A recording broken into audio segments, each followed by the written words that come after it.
दुश्मन की बेटी के साथ भी ना लोग ऐसा बिहेव नहीं करता है, इस तरीके से चीज़ें। मैं खुद अपनी सब, मुझे आज भी याद है कि मैंने अपनी शगुन की पूड़ी मैंने खुद ही बनाई थी। तो उसमें ना हमारी गलती थी ना उनके बच्चों की गलती थी। ये बात है कि उनके बच्चों के लिए ही हमारा हक छीना गया, लेकिन दुश्मनी बांटने से दुश्मनी बढ़ती है। अगर मैं गलत होंगी तो मुझे बताइएगा। तो मैं नहीं चाहती कि अगले पीढ़ी में भी ये कन्वर्ट हो दुश्मनी। हम चाहते हमारे जो भाई बहन है उनके जो बच्चे हैं, हम लोग में टचवुड रिलेशनशिप बहुत अच्छा है, बहुत स्ट्रांग। ऐसे लोग बुन बुन बुन बुन बुन बुन बुन बुन बुन बातें करने स्टार्ट कर दी। फिर मैंने फर्स्ट टाइम अपने हस्बैंड को देखा था और मैं हल्का सा ना वहाँ पे एक चीज़ हुई थी कि मैं मुस्कुरा दी थी। ये मतलब पूरे दिन में 4 शब्द बोला करते थे, बस इसकी शादी हो जाएगी क्या। मतलब अब मुझे पता चलता है कि जिनकी कई बेटियां होती हैं उनके माँ बाप को दहेज से ज़्यादा चिंता होती होगी ना, कि वो पाल के जिगर कितना मजबूत करते हैं उनके अपने बेटी को 18, 19 साल, 20 साल, 25 साल, जितना भी वो पालेंगे पोसेंगे और किसी और के यहाँ पे वो चली जाएंगी। तो एकदम मासूम सी रम्या थी, एकदम मासूम सी, गुलाबी गुलाबी हाथ उसके छोटे छोटे से थे। जब मैंने फर्स्ट टाइम कुछ घंटों के बाद रम्या को, मैं लेटी थी क्योंकि मेरा सीजेरियन कुछ घंटे पहले ही हुआ था, जब मैंने उसके हाथ ऐसे छुए थे, वो फीलिंग मैं बता नहीं सकती हूँ आप सब। कोई माँ बाप मेरी वीडियो देख रहे हैं और इस तरीके से वो गलती कर रहे हैं अपने लाइफ में, इसका मतलब ये बिल्कुल नहीं है कि मैं अपनी शादी से खुश नहीं हूँ, अपने हस्बैंड से खुश नहीं हूँ, लेकिन जो प्रॉब्लम्स झेली है मैंने, वो मैं आप सबके साथ शेयर करके चाहती हूँ कि इस तरह के प्रॉब्लम कोई और बेटी ना झेले या कोई। हेलो, मैं शांति स्वागत करती हूँ अपने यूट्यूब चैनल गांव की शांति में। और जो मैंने पहला पार्ट वीडियो का शेयर किया हुआ है जो कि मेरे शादी के बारे में था, जहाँ पे मैंने बताया हुआ है कि कैसे मेरी शादी तय हुई और किन लोगों ने तय करवाई, किन परिस्थितियों में तय हुई थी। तो उसमें मैं जो इमोशनल हुई थी, मैं इसलिए इमोशनल, मैंने उसमें कहीं जिक्र नहीं किया कि मैं अपने शादी से खुश नहीं हूँ या नहीं थी। उस समय की जो परिस्थितियाँ थी वो मैंने बताया। और जो मैं इमोशनल हुई थी वो मैं इस बात पे हुई थी कि जब मेरे पापा जब शादी फिक्स करके आए तो वो बहुत रोए थे, तब मैं रोई थी। तो कुछ लोगों ने इतना ज़्यादा, कुछ टाइम के लिए मुझे उस वीडियो का कमेंट डिसेबल करना पड़ा था कि आप खुश नहीं हो तो क्यों कुरेदते हो, खुश नहीं हो, खुश नहीं हो। खुश नहीं है का तो उसमें कोई सवाल नहीं है। आज हम बहुत ज़्यादा खुश हैं अपनी लाइफ में, लेकिन ये खुश रहने के पीछे की जो जर्नी है ये मैं आप सबके साथ शेयर करें कि कितनी ज़्यादा मुश्किलें मुझे या मेरे हस्बैंड को आई थी, या कैसे हमने अपने प्यार से इस घरौंदे को बसाया। और बहुत सारी चीज़ें हैं जो मैं इस वीडियो में आप सबके साथ क्लियर करने वाली हूँ। उसकी आगे की जो भी चीज़ें हैं कि कैसे क्या परिस्थितियाँ बनी थी, उस टॉपिक पे मैं बात करने वाली हूँ। तो पहले ही वीडियो को देख के, कुछ सेकंड्स देख के आप अपने कमेंट करके राय ना दीजिए, कोई बात नहीं, आप कमेंट मत करिए अगर इस तरीके से चीज़ें करनी है तो। लेकिन गलत राय वीडियो को कहीं और ना ले जाए, मैं यही कहूँगी। या तो पूरा वीडियो देखिए, फिर अपना जो भी फैसला है, जो भी कमेंट में करना है, कुछ सेकंड्स देख के पूरी वीडियो का वो टॉपिक ही चेंज कर देना, वो एक अलग बात हो गई। तो इतनी मैंने बातें कर ली, बहुत मच्छर उड़ रहे हैं यहाँ पे। तो आते हैं मेन टॉपिक पे कि मेरी शादी जो है वो फिक्स हो गई। मैंने इंटरमीडिएट का एग्ज़ाम दिया और बहुत सारे लोगों ने बोला कि झूठ झूठ झूठ, तुम इतने कम टाइम में इंटरमीडिएट में थी। तो मैंने क्लास वो किया है, जैसे क्लास दूसरी क्लास में नहीं होता कि फना देना, हम लोग बोलते हैं क्लास फना के दूसरी क्लास में लेके जाना, तो वो कुछ हुआ था। तो वो एक अलग ट्रैक पे चली जाएगी वीडियो। तो जब मैं इंटरमीडिएट का मैंने एग्ज़ाम दे दिया, अभी मेरा रिज़ल्ट नहीं आया था, तो अब तैयारियों की बात होने लगी। तो तैयारियों के नाम पे मैंने पहले भी बताया था कि कुछ नहीं था। लेकिन रही बात साड़ियाँ खरीदने की, तो मैं घर की पहली बेटी थी, पहली शादी थी, मतलब मेरी बुआ के बाद मेरी शादी हो रही थी। तो सब लोग मेरी जैसे मेरे बाबा ने मेरी बुआ लोग की शादी बहुत अच्छे घर में की है, आप लोग जानते भी हैं। मेरे बड़े वाले फूफा दरोगा थे और मेरे छोटे वाले फूफा आर्मी में हैं और वो रिटायर होकर बीएचयू में जॉब करते हैं, तो मतलब बहुत संपन्न फैमिली से। तो मेरे बुआ लोगों ने बोला कि नहीं, साड़ियाँ ना हम देंगे, क्योंकि मायके से साड़ियों की कोई तैयारी नहीं थी। पापा बस मतलब उतना वैसा नहीं था, मतलब सबने हाथ खड़े कर दी थी। वो कहते हैं ना, लेने के लिए सब होते हैं, देने के लिए कोई नहीं। तो किसी ने कुछ हेल्प नहीं की। तो मेरी जो छोटी वाली और जो मेरी बड़ी वाली बुआ है, उन दोनों लोगों ने मिलके साड़ी का डिसाइड किया कि हम साड़ी का कर देंगे। तो मतलब वहाँ से मेरी साड़ियाँ आ गई, जो कि मैं यहाँ के लिए, मतलब शादी के बाद साड़ी ही पहनना था मेरे को।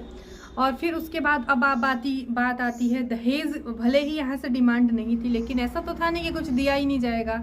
बहुत सारी चीज़ें होती हैं लड़की के साथ, अपने माँ बाप अपनी खुशी से देते हैं। तो मेरे को मेरी बड़ी वाली बुआ ने मेरी टीवी दी हुई थी। मतलब कि ये आप कहें कि मतलब कुछ लोग इस तरीके से कह रहे मांग के कर रहे हैं शादी, तो ऐसे तो वैसे उस टाइम पे भी बातें बहुत सारी होती थी। फिर उसके बाद मेरी बड़ी वाली बुआ ने मेरे को टीवी दिया और छोटी वाली बुआ ने मेरे को कूलर दिया। फिर इस तरीके से मेरे पापा ने एक बेड और ड्रेसिंग टेबल, जो कि एक कॉमन चीज़ होती है, सब दे दें। अब ज्वेलरी के नाम पे आप लोग पूछेंगे कि आपकी मायके से बहुत ज़्यादा ज्वेलरी आई होगी, तो ऐसा कुछ नहीं था। मेरे हस्बैंड को वहाँ से रिंग और चेन ये सब चीज़ें चढ़ी हुई थी, जो कि एकदम बेसिक चीज़ें आजकल हर माँ बाप अपनी खुशी से देते हैं। तो जैसे तैसे मतलब शादी का जो भी चीज़ें होती हैं, किसी ने कुछ दे दिया, किसी ने कुछ दे दिया। मेरे को बहुत ज़्यादा, मैं दहेज लेके यहाँ पे नहीं आई थी ना, मैं बहुत सारा ज्वेलरी लेके आई थी। मेरी मम्मी की एक ईयरिंग थी, कुंडल था गोल्ड का, वही मेरे को मिला हुआ था, क्योंकि मम्मी से बहुत अटैचमेंट है हमारी। तो वो मम्मी की बहुत सारी ज्वेलरी थी, तो दादी ने हम बहनों में बराबर डिवाइड किया हुआ है, और हमारे दोनों बहनों के लिए भी है। तो कभी जब उनकी शादी होगी तो मैं आप सबके साथ शेयर करूँगी। तो वो मुझे मिला था कुंडल, तो मेरे पास मेरी ईयरिंग आई। मेरे मायके से बहुत सारा ज्वेलरी नहीं मुझे मिला था, ऐसे ही हुआ था। और मतलब तिलक हुआ जैसे तैसे। उसके बाद शादी वाले दिन की मैं मतलब शादी जैसे देखिए, हमारे यहाँ तिलक जिस दिन जाता है उस दिन शगुन की पूड़ी बनाई जाती है। और मेरी बुआ नहीं आई थी, छोटी वाली मेरी बुआ नहीं आई थी, और बाकी सब लोग आ गए थे। तो उस दिन शगुन होता है, तो लड़की के सर पे या लड़की के सर पे हमारे साइड में होता है तेल रखा जाता है। और उसके बाद से किचन में लड़की या लड़का नहीं जाते हैं, बाहर नहीं जाते हैं। और शगुन बनना मीन्स बहुत सारा, शगुन होना मीन्स बहुत सारी चीज़ों पे प्रतिबंध लग जाता है। तो दाल की जो पूड़ी बनती है तिलक जाता है, तो मेरे यहाँ पे कोई बनाने वाला नहीं था।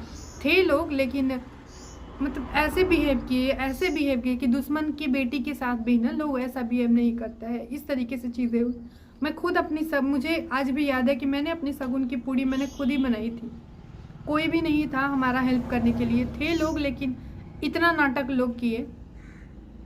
तो बहुत सारे लोग मेरे को पूछते हैं कि आपके जो फैमिली मेम्बर हैं, चाचा चाची या फिर बड़े पापा, इतना मतलब जो भी गलत हुआ आप लोगों के साथ, उसके बावजूद भी उनके बच्चों के साथ आप वीडियो डालती हैं, आप फोटोग्राफ डालती हैं, बहुत अच्छे रिलेशनशिप है। तो मैं एक बात यहाँ पे क्लियर कर देना चाहती हूँ, जी हाँ, क्योंकि जो कुछ भी हुआ उसमें ना हमारी गलती थी ना उनके बच्चों की गलती थी। ये बात है कि उनके बच्चों के लिए ही हमारा हक छीना गया, लेकिन दुश्मनी बांटने से दुश्मनी बढ़ती है। अगर मैं गलत होंगी तो मुझे बताइएगा। तो मैं नहीं चाहती कि अगले पीढ़ी में भी ये कन्वर्ट हो दुश्मनी। हम चाहते हमारे जो भाई बहन है उनके जो बच्चे हैं, हम लोग में टचवुड रिलेशनशिप बहुत अच्छा है, बहुत स्ट्रॉन्ग बॉन्ड है अब तक। तो इसको नज़र ना लगे। तो मैं नहीं चाहती कि दुश्मनी हम इस वाले पीढ़ी में भी बांटे। और जो उनके माँ बाप ने किया, जो मेरे माँ बाप ने किया, वो एक अलग की चीज़ हो गई। उसको क्या ही हम सोशल मीडिया पे वो करें, लेकिन मैं नहीं चाहती कि वो दर पीढ़ी वो दुश्मनी कन्वर्ट हो। इसलिए माफ़ करो और आगे बढ़ो, ये मेरा मानना है। क्योंकि न्याय करने वाले ऊपर बैठे हैं, वो सबका नहीं यहाँ पे करते हैं। तो कोई नहीं किया। उसके बाद उसके अगले दिन ऐसे निकला। और हल्दी की जो हमारे यहाँ हल्दी में भी दाल की पूड़ी बनती है, तो वो मैं वो बनाने जा रही थी, तब तक मेरी बुआ आ गई, छोटी वाली। उन्होंने सबको खूब सुनाया और मैं खूब रो रही थी। मेरी तबीयत ख़राब हो गई थी। फिर उसके बाद से फिर मुझे किचन से हटाया गया और बाकी सब हुई। फिर मुझे अपनी हल्दी याद नहीं है। हाँ, मुझे इतनी बस याद है कि दीपक भैया जो मेरे से खुद ही बड़े थे, वो मेरी हल्दी करवाने के लिए 11 बजे रात को आए थे और मैं रोए जा रही थी। इससे ज़्यादा फिर मुझे याद नहीं कि मेहंदी शायद मेरी दीदी ने ही मेहंदी लगा दी थी। और अब बारी आती है कि जयमाल के दिन मेरा मेकअप किसने किया था और मैंने कौन सा लहंगा पहना था। तो मेरी शादी वाली वीडियो मेरे चैनल पे है, जो 2 साल पहले मैंने आप सबके साथ शेयर करी हुई है। नहीं देखा है आप सबने तो देखिएगा। तो वहाँ से जो मेरा लहंगा था, वो मेरा लहंगा नहीं था, बल्कि मेरी लहंगे वाली साड़ी थी, जो कि मेरे ससुराल के साइड से ही मुझे मिली थी। मुझे ससुराल के साइड से ही मुझे दिया गया था उस साड़ी को, मेरे मायके के साइड से नहीं थी। और रही बात मेकअप आर्टिस्ट की, तो मुझे कोई मेकअप मुझे नहीं किया गया था। एक फेयर लवली क्रीम लगाई गई थी, एक लिपस्टिक और एक बिंदी, जो जैसे मुझे दिखाया गया था सेम उसी तरीके से। हाँ, ज्वेलरी जो होती है वो किराए पे पार्लर से मांग के आई हुई थी, और ज्वेलरी पहनाई गई मेरे को, वो साड़ी पहनाई गई, एक चादर उठाया गया, बस यही चीज़ें हुआ था। और अब बारी आती है शादी वाले दिन के बारे में।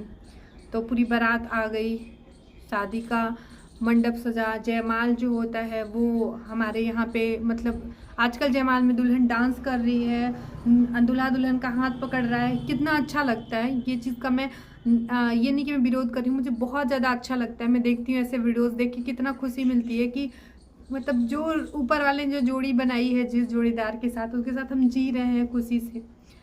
मैं क्या हुआ कि जैसे मैं आई, मेरी एंट्री हुई दुल्हन की, और वैसे लोग बुन बुन बुन बुन बुन बुन बुन बुन बुन बातें करने स्टार्ट कर दी। फिर मैंने फर्स्ट टाइम अपने हस्बैंड को देखा था, और मैं हल्का सा ना वहाँ पे एक चीज़ हुई थी कि मैं मुस्कुरा दी थी, तो उस टॉपिक को लेके बहुत बड़ा बवाल हुआ था यहाँ इस साइड में भी, ससुराल के साइड में भी, और मेरे मायके के साइड में भी। उस एक कुछ सेकंड्स की मुस्कुराहट को वो मतलब बहुत ही गलत तरीके से प्रेजेंट किया गया था, और मतलब लगा कि मैंने कोई क्या ही पाप कर दिया हुआ है, क्योंकि मैंने वहाँ पे देखा कि अब सारे लोग इस तरीके से बात कर रहे हैं, तो मुझे अपने फेस पे यही लाना है कि मैं खुश हूँ। मतलब मेरे दिमाग में जो आया उस तरीके से हमारी शादी हुई, मैं शादी करके अपने ससुराल आई। ससुराल आने पे भी बहुत सारी शॉकिंग चीज़ें पता चली जो मैं यहाँ पे नहीं शेयर करना चाहूँगी, क्योंकि ये कोई झगड़े वाली वीडियो तो है नहीं, बस मैं शेयर कर रही हूँ कि कैसे मैं अपने कुछ मोमेंट शेयर कर रही हूँ आप सबके साथ। तो बहुत सारी ऐसी चीज़ें पता चली। उसके बाद एक दूसरे को समझने में, एक दूसरे को, मेरे हस्बैंड बहुत कम बोलते थे, मतलब पूरे दिन में 4 शब्द बोला करते थे, बस इतना समझ लीजिए। अगर आप उनको एक रोटी दे देंगी तो वो एक रोटी खा के चले जाते थे, लेकिन मेरे से नहीं बोलते थे। तो मैं सोचती थी कि ये बात क्यों नहीं करते हैं, मैं तो एकदम पागल जैसी हो रही थी, क्योंकि मैं इतना बोलने वाली। फिर पूरे मतलब इतना बड़ा हमारा घर, कोई नहीं रहता था, तो पूरे दोपहर में गोटी खेला करती थी। गोटी समझते होंगे 5-5 होता है, मतलब कोई नहीं रहता था, मैं बैठ के गोटी खेला करती थी। उसके बाद मैं वो चिप्पी खेला करती थी, मतलब क्योंकि मैं खेलते खेलते ही मेरी ऐसी शादी हो गई थी, और कुछ नहीं था, कोई नहीं था। मेरे हस्बैंड पूरे दिन बाहर रहते थे, तो मैं ऐसे ही अपना टाइम पास करती रहती थी। फिर दिन बीतते गए, एक दूसरे को समझते गए हम लोग, बहुत सारा अप डाउन देखा, बहुत सारी समझने में दिक्कतें होती थी। मैं उस टाइम पे बहुत ज़्यादा दुखी रहती थी, बहुत परेशान रहती थी, और छोटी छोटी चीज़ों पे मैं खुश भी हो जाती थी, जो कि मेरा आज का भी नेचर है कि आप मुझे छोटी छोटी चीज़ों में ना खुशी होती हूँ। मैं 1-2 रुपए की चीज़ भी अगर वो मेरे मन पसंद की है तो मैं खुश हो जाती हूँ। तो इस तरीके से हमारी गाड़ी चलती गई। कुछ इस तरीके से प्रॉब्लम मैंने फेस किए, और मेरे हस्बैंड ने, जो कि अनएक्सपेक्टेड थे। फिर ये इंतज़ार था कि मेरे हस्बैंड जाएंगे, जॉब पे जाएंगे, कब जाएंगे। फिर पता चला सडनली उन्होंने एक फ़ैसला लिया, क्योंकि कुछ फैमिली प्रॉब्लम्स थी, जो अगेन मैं सोशल मीडिया पे नहीं शेयर कर सकती, तो जिसकी वजह से डिसाइड हुआ कि अभी मैं जॉब नहीं वो करेंगे, जॉब कंटिन्यू वो नहीं करेंगे। फिर उन्होंने रिज़ाइन दे दिया वहाँ से, और उसके बाद 8 महीने बाद, मतलब शादी के 8-9 महीने मैं बोलूँगी, उसके बाद अरम्या होने वाली थी, और मतलब पता चला मुझे, तो फिर मुझे ये लगा कि चलो मेरे साथ कोई खेलने वाला आ रहा है। तो वो जर्नी बहुत मुश्किलों भरी रही है, वो बहुत बहुत बहुत ज़्यादा मुश्किलों भरी रही, वो जिसका मैं जिक्र नहीं कर सकती हूँ, मेरी रूह कांप जाती है जब पूछते हैं ना आप लोग कि सेकंड में भी, या मैं जब सोचती हूँ ना, तो मेरे को पहली वाली जब याद आती है ना कि कैसे मैंने अकेले, पूरा अकेले, बिना डॉक्टर के यहाँ गए, बिना किसी मेडिसिन के, मैंने अकेले वो जर्नी मतलब फेस की, प्रेगनेंसी वाली अपनी जर्नी। मेरे साथ कोई भी नहीं था, आप सब समझ सकते हैं। मैं लास्ट टाइम में हॉस्पिटल गई हूँ, और बीच में मैं एक बार चेकअप के लिए गई थी, जब मुझे ना नाकों से खून निकलने लगे थे। तो डॉक्टर ने बोला, यहाँ के जो डॉक्टर साहब हैं, कि आप एक काम करो, हॉस्पिटल में ले जाओ। तो डॉक्टर ने वहाँ पे अल्ट्रासाउंड वगैरह किया, सब कुछ सही था। उन्होंने बताया कि रीज़न बताया था कि क्यों, ऐसा कुछ हुआ है तब मैं, तो मतलब आप सोचिए कि बिना डॉक्टर के, बिना माँ के, बिना सास के, बिना किसी फैमिली मेम्बर के, कोई भी नहीं, एक लोग आके नहीं कह सकता है कि उस टाइम पे मेरे किसी ने हाल चाल भी लिया होगा, चाहे कोई भी हो, मेरे मायके में ससुराल से किसी ने भी। मतलब ऐसा लग रहा था कि ये ज़िंदगी क्या ही चलने वाली है, ये मैंने क्या फ़ैसला ले लिया है, ये क्या हो रहा है। बस सब यही बोलते थे कि सब कुछ ठीक हो जाएगा जब एक बार बच्चा हो, ये सबके साथ होता है कि एक बार बच्चा हो जाएगा ना लाइफ में तो सब कुछ सही हो जाएगा, फलाना सुधर जाएंगे, चिलानी सुधर जाएंगी। मतलब अगर मैं सीखती गई, मेरी जर्नी मेरी लाइफ की आगे बढ़ती गई। अब वो फेज़ आया जब रम्या जिस दिन होने वाली थी, मेरी सिस्टर आई थी, मेरी जो सेकंड वाली सिस्टर है ना, वो यहाँ पे आई हुई थी, क्योंकि मेरे पापा ने बोला कि, मैंने अपने पापा को कॉल किया था। पापा से भी ऐसे नहीं कि आप हर रोज़ कॉल कर, एक महीने में बस एक बार ही पापा को कॉल कर सकती थी। तो पापा को कॉल किया कि उसको भेज दीजिए, कोई तो साथ में रहेगा। तो वो रहने के लिए आई। तो मैं ना खूब आराम करती थी, मैं उस पर खूब शासन में कह सकती हूँ इस तरीके से। अपनी बहन थी तो मैंने खूब नखरे किए कि मैं ये नहीं करूँगी, मैं वो नहीं खाऊँगी। वो पूरा काम करती थी घर का, मैं खुद छोटी सी, वो खुद छोटी सी। हम लोग खूब बैठ के बातें करते थे, हंसते थे। उस टाइम पे भूकंप आया था, तो फिर मतलब इस तरीके से पूरी जर्नी निकली। फिर रम्या जिस दिन होने वाली थी, तो मैंने जो स्टॉक पे भी ये बात बोली थी कि कई डॉक्टरों से जाके सलाह नहीं लिया गया, बस एक जिला हॉस्पिटल में गए, वहाँ पे जाके डायरेक्ट सिजेरियन करा दिया गया, क्योंकि वहाँ पे डॉक्टर ने मतलब बहुत डांटा, बहुत समझाया कि मतलब इतनी छोटी उम्र में आपने बेबी क्यों किया, आपका सिजेरियन होगा, आपके बहुत सारे कॉम्प्लिकेट हैं, पता नहीं क्या सब इंग्लिश में समझा रही थी, खून की कमी है, कैसे होगा। फिर बोलने कि बच्चे और सिजेरियन नहीं हुआ तो, ऑपरेशन नहीं हुआ तो एक बचेगा, ऐसे करके मतलब उन्होंने बहुत डरा दिया ऐसे करके। तो फिर रम्या हुई एकदम छोटी सी रम्या को जब मैंने पहली बार देखा था अपनी लाइफ में, अभी मैं सोचा कि ये चली जाएगी। मैंने उस टाइम ही सोचा कि ये किसकी शादी हो जाएगी क्या। मतलब अब मुझे पता चलता है कि जिनकी कई बेटियां होती हैं, उनके माँ बाप को दहेज से ज़्यादा चिंता होती होगी ना, कि वो पाल के जिगर कितना मजबूत करते हैं उनके अपने बेटी को 18, 19 साल, 20 साल, 25 साल जितना भी वो पालेंगे पोसेंगे, और किसी और के यहाँ पे वो चली जाएगी।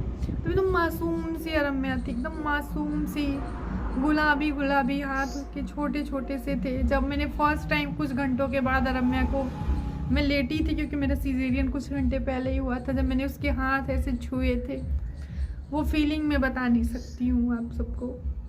फिर लगा कि पूरी जितना भी स्ट्रगल किया है ना इन सालों में, पूरा ख़त्म हो गया लाइफ में ना, ये गुड़िया आ गई। और फिर मैं लेकिन डरती थी कि इसको मैं अच्छी लाइफ कैसे दूंगी, कहीं वो सब चीज़ें ना हो जो मैं मेंटली सह रही हूँ। मतलब बहुत सारी चीज़ें थी उस टाइम पे। इस तरीके से हुआ। अब मैं घर आई, जो क्या होता है छठी होती है 6 दिन पे, वो सब नहीं हुआ।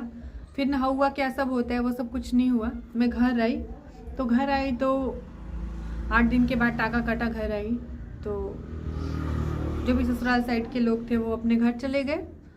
मेरी सिस्टर थी, तो डॉक्टर ने, ये होता है ना कि जब हम अच्छे से डॉक्टर के पास बैठ के उससे डिस्कस करते हैं कि क्या खा सकते हैं, क्या पी सकते हैं। बस ये सुनाया था कि सिजेरियन के बाद काजू बादाम नहीं खाते, घी नहीं खाते। तो वो जो एक मसाले वाली जो बनती है हमारे साइड, उछवानी बोली जाती है, और जो लड्डू बनाए जाते हैं, जो आज मैं खुद बना लेती हूँ, सोट के लड्डू, सोठौरा जिसको बोलते हैं। तो मेरे मायके साइड से भी कोई नहीं था और मुझे यहाँ से भी कुछ नहीं हुआ। आज मैं खुद बना के वो चीज़ खा लेती हूँ, लेकिन उस टाइम पे वो मैंने देखा भी नहीं था कि वो किस तरीके से होता है, और वो लाड, वो प्यार क्या होता है जो एक माँ बनने के बाद एक औरत को मिलता है। नथिंग था। तो ये जर्नी मैं इसलिए शेयर कर रही हूँ कि कहीं कोई माँ बाप मेरी वीडियो देख रहे हैं और इस तरीके से वो गलती कर रहे हैं अपने लाइफ में। इसका मतलब ये बिल्कुल नहीं है कि मैं अपने शादी से खुश नहीं हूँ, अपने हस्बैंड से खुश नहीं हूँ, लेकिन जो प्रॉब्लम्स झेली है मैंने, वो मैं आप सबके साथ शेयर करके चाहती हूँ कि इस तरह के प्रॉब्लम कोई और बेटी ना झेले, या कोई मेरी वीडियो को देख रहा है, कोई सासू माँ देख रही है, तो इन दौरान वो अपने, अगर उनकी बहू कहीं बाहर में है तो वो ज़रूर जाएं, उनके साथ में रहें, उनको वो करें। लेकिन फिर मेरे साथ में मेरी जेठानी जी के यहाँ भी बेबी हुआ था, तो उनके यहाँ से ना वो लड्डू बना के आए थे, तो उन्होंने मेरे को भिजवाए कि मतलब ये था कि ज़्यादा घी और वो नहीं खाना है, तो उन्होंने मुझे लड्डू भिजवाए थे। तो वो फर्स्ट टाइम मैंने वो लड्डू देखे थे कि अच्छा इस तरीके से बनाए जाते हैं, इस तरीके से खाए जाते हैं। उसके बाद सारे लोग चले गए। मेरी सिस्टर के भी उस साल उसकी 10वीं थी या कुछ ऐसा था, या 12वीं का एग्ज़ाम था, तो वो चली गई, उसकी कोई फॉर्म भरने थे। तो मेरे को बर्तन धोने वाली लगी थी, और बर्तन धोने वाली लगी थी, कभी कभी वो आटा भी गूँथ के चली जाती थी। बाकी मैं क्या करती थी, मेरा वेट जो है वो 90, 92, 95 किलो हो गया, क्योंकि मेरी पूरी बॉडी फूल गई। और मैं पानी में कपड़े भी धोती थी, कुर्सी पे बैठ के ऐसे मैं बाल्टी में ऐसे करके मैं कपड़े धुलती थी, क्योंकि आज उस टाइम पे डायपर ना बहुत कम हुआ मतलब मिला करते थे कि हम कहीं जा रहे हैं बाहर तो ही, वरना लंगोटी जो होती है वो बच्चे की वो करना, अरम्या को देखना। जब मैं वॉशरूम जाती थी तो सबसे बड़ी प्रॉब्लम यही आती थी कि वॉशरूम जा रही हूँ तो किस पे अपने बच्चे को छोड़ के जाऊँ, क्योंकि जब अरम्या 2-2.5 महीने की थी तो यही गांव में ही हमारे किसी के बच्चे को बिल्ली ने नोच दिया था। तो ये जब खबर मैंने सुनी थी ना, वो बच्चे की डेथ हो गई थी, तो मेरे अंदर एक बहुत बड़ा डर बैठ गया था कि मैं छोड़ूंगी नहीं, क्योंकि हमारा घर देखती अभी भी जब इतना सांप आते, उस समय सांप बिल्ली चूहा मतलब इतना आता था।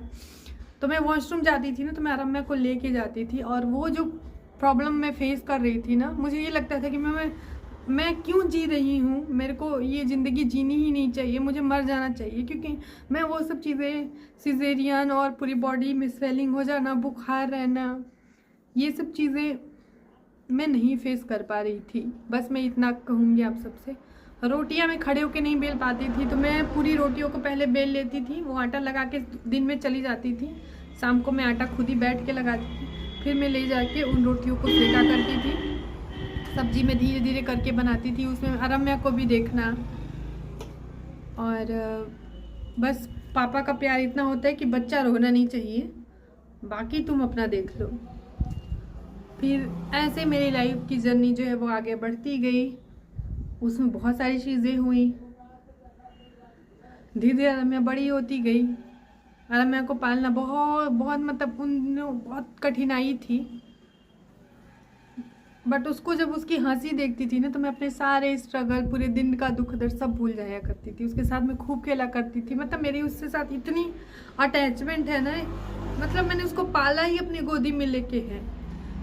अभी एक मैं छोटी सी बात बताऊंगी। अरम्या एक दिन मेरे से स्कूल से कुछ डिस्कस करके आई, तो बोली मम्मी मेरे लिए पालना नहीं लिया गया क्या, मेरे को अपने पालने में नहीं झुलाया, मेरे सारी फ्रेंड्स के पास ना पालना है, सब लोग बात करते हैं, तो आपने क्यों ऐसा किया आपने मेरे लिए। तो मैंने समझाया कि बेटा तुम इतनी दुलारी थी ना कि तुम्हारी माँ ना तुम्हें गोदी से कभी नीचे रखा ही नहीं है, तुम्हें पालने की ज़रूरत उनको होती है ना जो गोदी से नीचे जाते हैं, तुम अपनी माँ की बाहों में ही पली हो।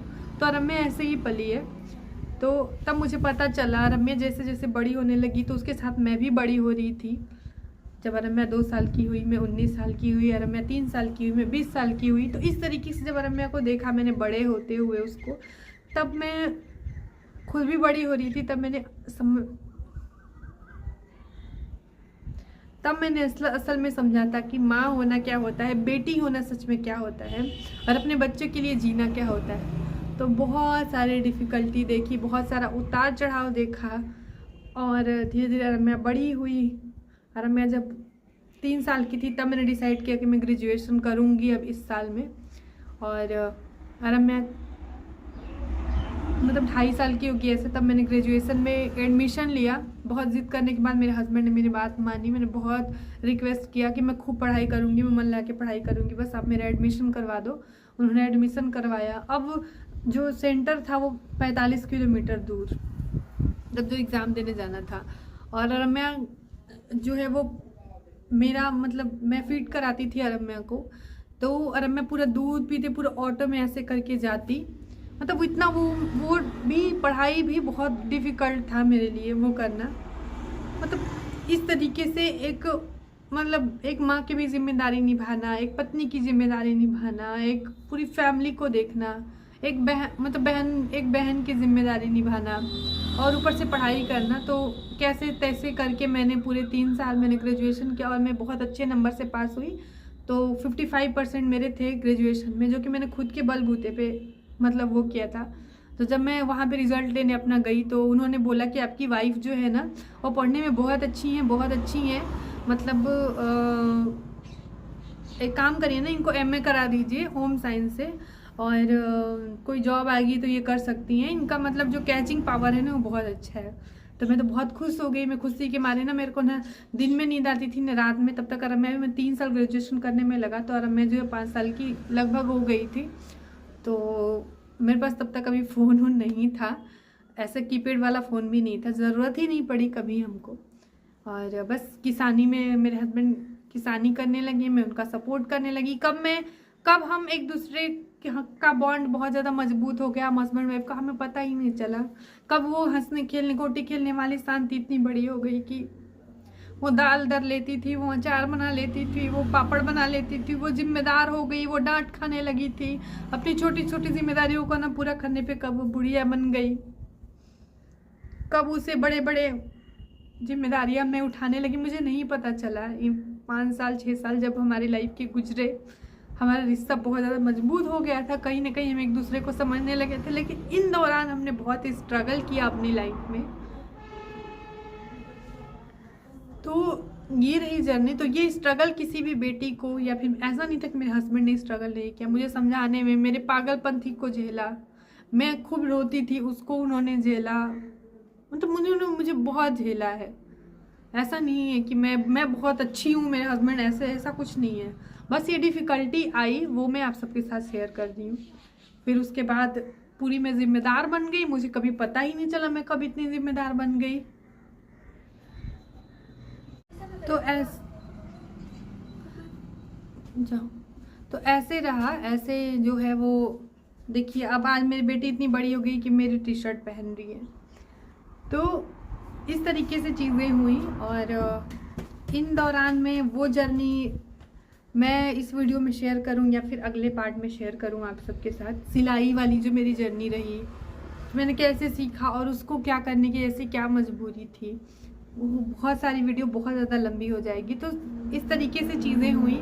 और अब मुझे, जब मैं सच में बड़ी हो रही थी, मैं 22 साल की हो गई, 21-22 साल की, तब मुझे अंदर वो चीज़ होने लगी कि मैं क्या हूँ, क्या मैं ये बनना चाहती थी। ये सवाल ये नहीं कि आप विरोध कर रहे हो अपने फैमिली से, ये खुद से पूछो कि क्या आप खुश हो अपनी लाइफ में। अगर संतुष्ट हो, खुश होना और संतुष्ट होने में बहुत अंतर है, तो फिर तो ठीक है। नहीं तो अपने पूछो कि क्या आप यही चाहते थे या यही। तो मैं मतलब होता है ना, जब बड़े होते हैं तो समझदारी आती है। 20-21 साल वाली जो उम्र धीरे धीरे आई, 21-22 वाली, तो फिर खुद से ही खुद का द्वंद्व चलने लगा कि मतलब ये ठीक है, अब तो जिम्मेदार बन ही गई थी, सब चीज़ें करने ही लगी थी, और अब मैं धीरे धीरे बड़ी भी हो रही थी। अब ये भी था कि उसको स्कूल भेजना है और वो अब पढ़ेगी, लेकिन मैं क्या करूँगी या फिर मुझे क्या करना चाहिए, इस तरीके से चीज़ें होने लगी।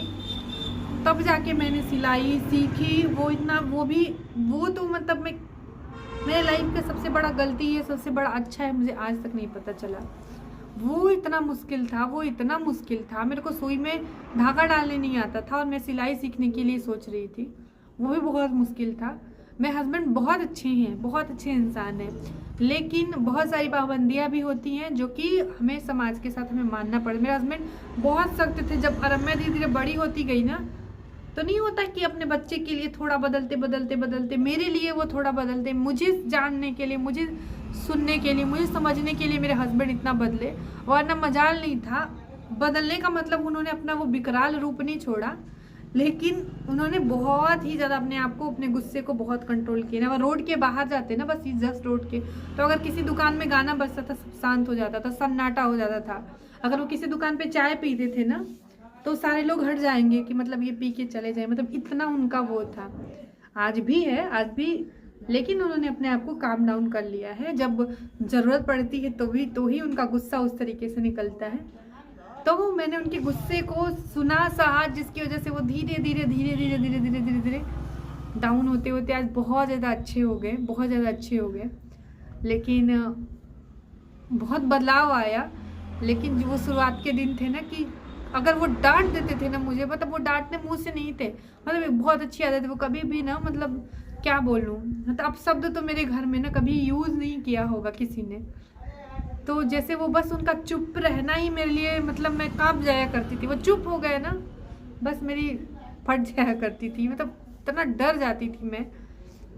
और आज रम्या के पापा इतने अच्छे हो गए, तो उसके पीछे मेरी बहुत ज़्यादा स्ट्रगल है, मेरी बहुत ज़्यादा मेहनत है, बहुत ज़्यादा त्याग है, बहुत इतने इतने बड़े बड़े त्याग हैं